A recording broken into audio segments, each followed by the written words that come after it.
Assalamualaikum warahmatullahi wabarakatuh. My name is Aida Fatini binti Saleh. My name is Nurin Nazura binti Muhammad Amran. Inshallah, for today, both of us will talk about how to cope with mental health and how to promote the mental health among the students.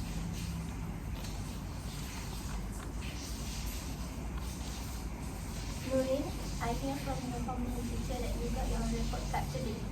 Show it to me. Let me see how well you do in your past exams. Yes, Mom, I got it, but I got average marks just like I always do. It's okay, just let me see it first. You always disappoint me. I spend a lot of money for your tuition fees, for your extra class, but this is the only thing you can give to me. Getting 10th place is not something to be proud of. I'm sorry, Mom. I will do better next time, I promise. You and your degree, I just don't hope anything from you anymore. So stressed.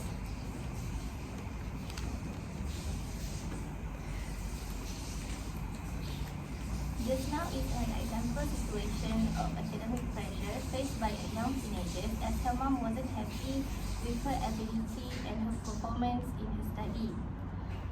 So Nurin, do you know what is actually the meaning of academic pressure? I know a little bit of academic pressure, but not so detailed. Can you explain more to me, Aida, so I can understand better? Of course, academic pressure is a stress and demands placed on individual within an educational setting. It can arise from responsibility and also expectation from studying, completing assignment, preparing for exam, and also in achieving certain goals in academic. This academic pressure can come from various sources. What are the various sources, Aida? First of all is high expectation. Sometimes we as a student, we know our ability. We just can do from this to this, but we expect we to do more. And the expectation from our parents, from family, teachers, for us to do well and perform in our academic. The second one is due to competitive environment, because everyone nowadays is intelligent. Everyone can study. Back then, only rich kids can go to college. But now we have a lot of scholarship, so everyone is intelligent and everyone compete to secure a job, secure an opportunities in the future. So young people nowadays tend to feel stressed. Next one is due to heavy workloads, perceived failure, the fear of failure and disappointing their loved one. Just like what we see, what we act before this, the mom feel disappointed because she already spent a lot of money, but her daughter didn't do her best. Actually, she did her best, but that's the only result that she can give to her mom. And then the pressure to excel in academy, in grade, and also in extracurricular activities.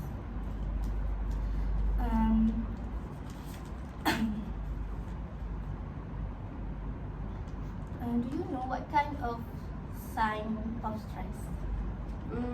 I know certain sign of stress. I can list out for you, Aida. List out some for me. I would like to know too. Okay, there are numerous signs of stress, and one of it is when we stress, we may find that we lose our appetite or eat more than usual. We also may have a headache or other body pains, trouble sleeping, and also depression. Other than that, sign of stress is we can have such as anxiety and depression, which including us to require to have care. Does everyone respond to this stress the same way? No, everyone reacts differently. It depends on the situations because it is very different each person to person. As for me, I would like to hear some music, such as since I am a Shawn Mendes lover, so I like to hear Into Shawn his song. Mendes Yes, songs. yes. How about you? As for me, I like to hear Taylor Swift song. I love love story and Oh. also enchanted song. Are you Swiftie? Yes. Can you share some more strategies on how to cope with this academic pressure problem? Yes, there are numerous strategies for us students to cope with academic pressure. One of it is keep up our daily routine. This is because when we keep up our daily routine, we can allocate time effectively. Especially, for example, we can set time for our regular meals. We can set time for spending our time with family and friends, and we can also have doing other recreational activities. Other than that, we need to get enough sleep. Okay, we need to get plenty of sleep. There are many ways that can help us to get good sleeps. For example, we need to be consistent. This is because for example, we need to go to bed at same time each night and also get up at the same time each morning. For example, if you sleep at 10 p.m., you need to wake up at 8 a.m. in the morning. So we need to be consistent from Repeat each it every day. Yes, because we can get good sleeps and enough sleep. Other than that, we also can connect with others. For example, if we have our best friend, we can spend time with them. We also can share our problems and stories to lessen our burden. So we know that we don't alone. We always have someone beside us. Not only that, I also read that one of the strategies to help us deal with academic pressure is to eat healthy. As a student, what we eat, what we take is very important thing that we should take good care of. For food, we should eat balanced diet. Eat a lot of fruits, a lot of vegetables, because especially during exam time, if we eat a lot of junk food, fast food, it's not good for our brain, our body, our digestion, everything. In that period of time, we should take better care of our body because we don't want to turn up on the exam day feeling dull, feeling tired. Just like the computer, our brain runs millions of processes every day, right? So it needs constant topping up to make sure our brain function well. For the brain, it needs glucose. Yes. But the thing is, our brain actually cannot store the glucose. So we need to top up the glucose level every day. We should eat. Glucose is a sugar, so you need to take sugar, but don't take it too much. If you take it too much, you will feel tired to feel lazy to do things. Next is for the healthy food. We have protein like carbohydrates. For protein, as student, I suggest we should eat meat, egg, like dried beans, fish, dairy products, because protein is proven to help us in improving our mental health and help our brain to send messages to the rest of the body. Next is omega-3. Omega-3 is very good because omega-3 can help our brain work better too. The example of omega-3 is like oily fish, flaxseed, flax oil. Eggs is also one of omega-3. And next is antioxidant. Antioxidant is fruit and also vegetables. If you can't eat fruits like that, you can also make juice, like some berry juice or pomegranate juice. Then monounsaturated fats like avocados. Try to eat even not as much as others would try to take it, because monounsaturated fats can help in improving our memory, help us remember things better. And the last one is water, because our brain actually contains 73% of water. So it is vital for us to drink a lot of water to keep our brain and body in tip-top shape. Oh, so we need to eat healthy food. That's why my mom always remind me to not eat instant food every day. She always mad at me if I eat instant food like Maggi. So she really loves us, right? Of course, our mom loves us. So other than that, the strategies to cope with academic pressure is we can draw up a proper daily schedule. Okay. This is because when we draw up a proper schedule, it can students can allocate time efficiently, including their classes, recreational activities, and other fixed appointments. So when students draw up a schedule, they can see, and they can also prioritize the tasks based on the deadline. Other than that, when we draw up a proper daily schedule, we need to also put break time. Okay, especially when study session, we need to break, and while we break, we can use that time to stretch or taking a walk, so it can release our mind and distract us from the academic for a while. But the thing is, how to make a proper daily academic schedule? Proper what? How to make a proper daily, like you list down everything according to the deadline. Yes. Okay. How to draw up a proper daily schedule lah. To draw up a proper daily schedule.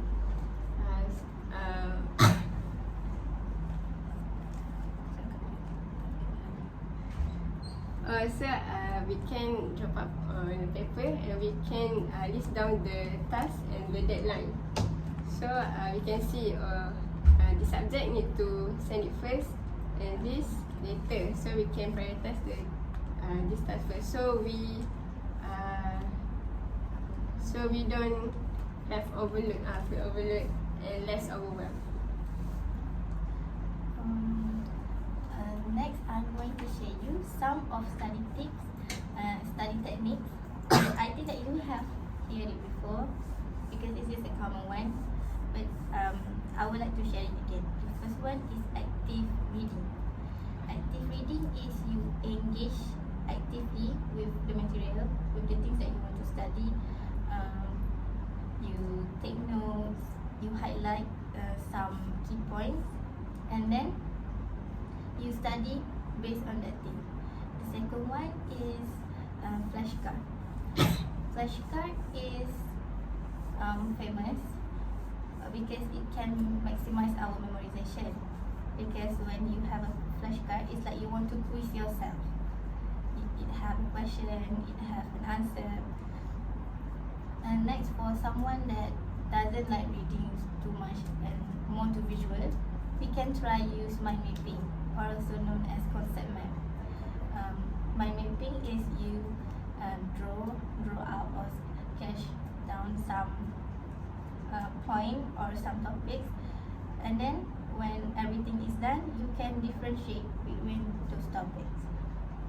And then the next one is join study group.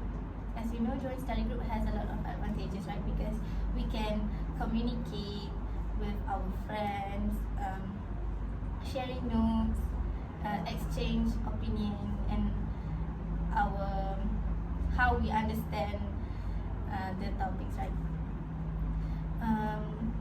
But not only this study technique, actually we have a lot more. I bet you never heard of it before. Would you like to know? Yes, I like to know. I think there are many more that I haven't known before. Can you explain it more, Ida?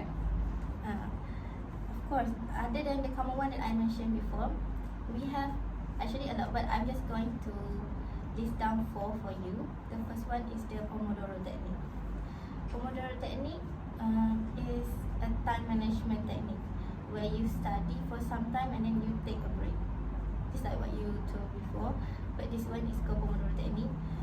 You can also use app because somebody out there has created an app on the Play Store. You can just install it. Like you study for 15 minutes and then take a break for 5 minutes, and then start over again for 15 minutes and then have a break. You can also study for 45 minutes. It's up to you. The longer you study and then the longer you have for break time. This Pomodoro technique is famous for its benefit because student can sort out what to study in that period of time, right? But the thing is, this Pomodoro technique is not suitable for subject or topics that need you to focus because we always have break time. So you can, if like such as biology, if you study biology and it is a hard topic, maybe you should use other technique that I'm going to mention later. The second one is the Feynman technique. Feynman technique is a technique that was invented by Richard Feynman. Richard Feynman thinks that the best way to teach others to learn a topic is by teaching the topic to a 6th grade child. Means whatever topic you are learning, you want to teach to a kid. So you are going to simplify the topic using a very easy term. It sounds easy, but it's actually not, because just imagine you are study one topic. Even you as a like 20 years old girl doesn't understand the topic, but you have to simplify so that a 6th grade child understand. Yes. So this Feynman technique like ask you to stepping out of your comfort zone. Try to chunk the topic to easy one.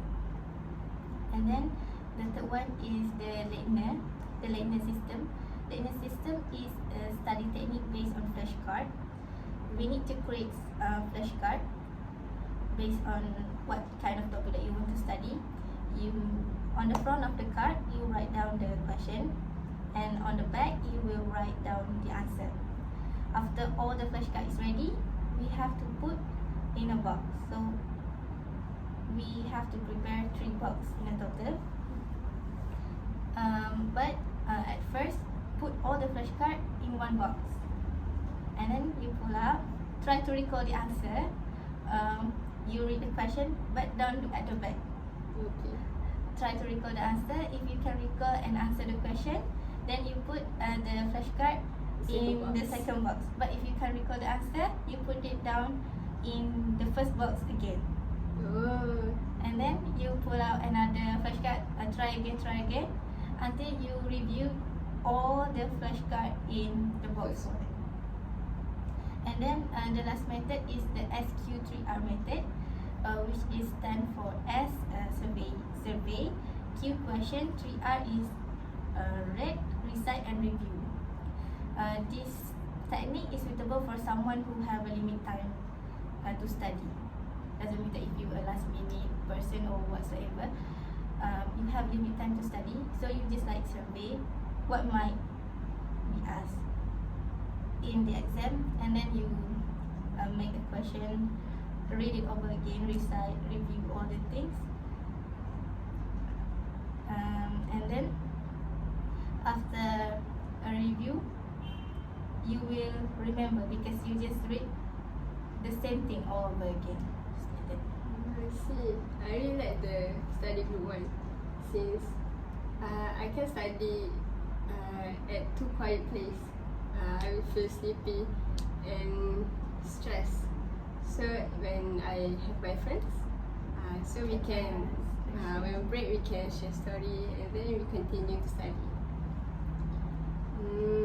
So there are some strategies to cope with academic pressure, right? Other than that, what did you do to cope with academic stress? Like, do you like travel? Yeah, I do travel a lot. Travel a lot. So when you stress, you travel. But not every time, because sometimes the break is not too long, right? Yes. So if I have a long break, like the semester break, I will go somewhere far away to ease my mind. I will book the ticket, like go to the island or something. So I also like to self-healing. For example, I like to go shopping and rewarding myself, like buying something that I love. Like if I like that bag, so I buy it for me. So I like go shopping. I also sometimes order things online. Sometimes when I study, I feel stressed, and then I open TikTok app, scroll down, because everything now is sell online, right? Yes. Sometimes I was like, I need to buy this as a reward for myself for doing good, doing great in that week. So I order. So when it was delivered to me, it's like a gift to me from myself to myself, but it still makes me happy. Yes. We also need to spend a lot of time with our friends, like going to beach together and spending our time with our friends. So what I can conclude that there are so many numerous strategies that we can cope with academic pressure, so that we can feel less overwhelmed. And do you know there are many ways to promote mental well-being also? I know, but what is it? I forgot. Okay, let me remind you. So the first way to promote mental well-being is we can, as you know, we teenagers spend a lot of time on technology, like phone, Social media. yeah, social media. So we can post about the benefits of doing recreational activities or the disadvantages of stress, okay, on social media, so we can share awareness, and people can also know about stress, so they can try to avoid it. I also think that to promote mental well-being, we should start from school, right? So the Ministry of Education should put at a syllabus regarding this mental health in a textbook, maybe in a primary school, so that since kids they know that stress is not good. Too much stress can bring harm to ourselves, can make us, as you said, it can lead to depression, anxiety. So when we teach that topic in school, we can share awareness and make students realize how to cope with stress, and make them doesn't feel too burdened, even if the work is too much. They know how to handle with all the things. Yes, correct, because stress is a common experience for various educational levels, such as preschool, primary school, lower secondary. Face stress. Yes, I also feel stress. It's just like how we cope with it, right? Yes, so it's really important for us to learn how to cope with academic stress, and also do the strategies that we discussed, so that we can feel more happy and better than usual. I think we should go to the canteen. I start to feel hungry. Yes, already. right. So let's go. Let's go. So, Lila